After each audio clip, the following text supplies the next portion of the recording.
This Mercedes-Benz V-Class is now 6 years old. It was born in 2014, which can only mean one thing. It's due a facelift. And here it is. Let's have a look at the changes.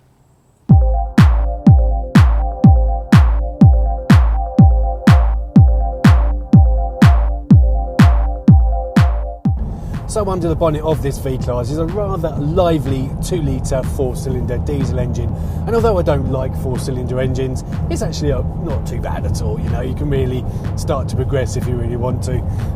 The fuel consumption is actually really good. Although Mercedes-Benz claims it will achieve 47 miles to the gallon, I did a 300-mile journey in this and achieved just over 43. So pretty good, really happy with the fuel consumption on this.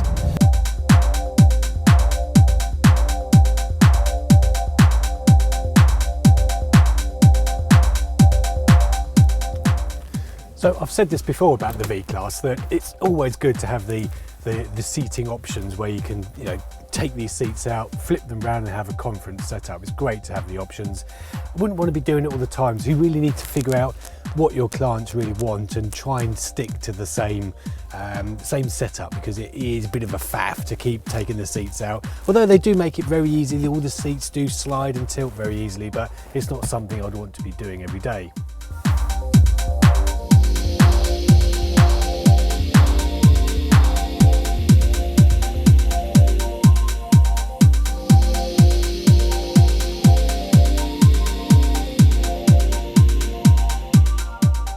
But generally the seats are really nice quality. The leather's pretty soft. You've got some nice white contrasting stitching on these with some adjustable armrests, and as I say, you can just lift a lever somewhere back here and the whole seat will go forward a bit.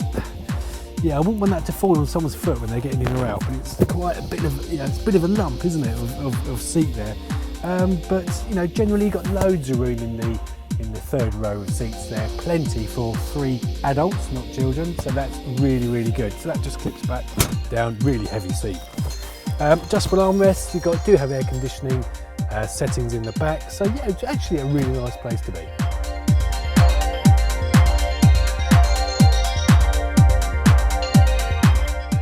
So this particular test car we have is the short wheelbase version. So many chauffeurs, obviously, excuse me while I just stand out of the way of this huge tailgate. This is the standard wheelbase version, but a lot of chauffeurs do opt for the extended wheelbase, but I don't think it's actually essential. In here we have 1,000 litres of boot space, which is basically 2 S-classes. And you do have a lot of room. You know, we've got a bit of kit here. I'd say, you know, if you had some big cases, you could probably get a good 4 or 5 big cases in here, which is probably plenty. And obviously these seats do slide forward, or they tilt, so you could take them out if you really didn't want the full 7-seat option. So very versatile. Again, really heavy seats. I wouldn't want that coming back on your foot, would you? So yeah, really versatile. 1,000 litres of boot space. You've got plenty to work with. The extended version, yes, you would get an extra foot of space here. It's about 1,600 litres of boot space, but a party trick for this particular one, as I said before, you've got this massive tailgate. It's about 1.5 metres, this thing, so it could cause you some problems if you're tight for space in an airport. But I'll just go out shop a little bit. Quite slow as well. But you do have a little party trick here where you can just flick a little button under here and you can easily get to your cases and things from there. Nice big open area. So very useful feature there on the V-Class.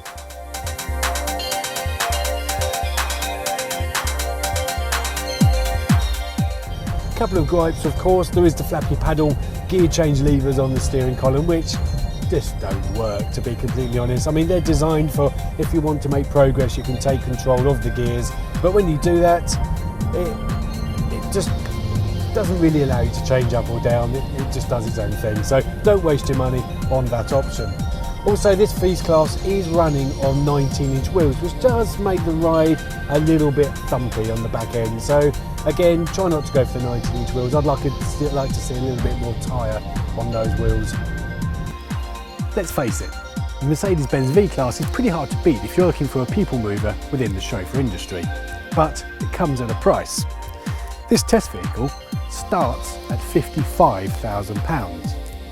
Now if you look at the Volkswagen Caravelle, the equivalent, however long wheelbase Caravelle, is £8,000 less than this. So you've got to decide whether this badge will make up the difference.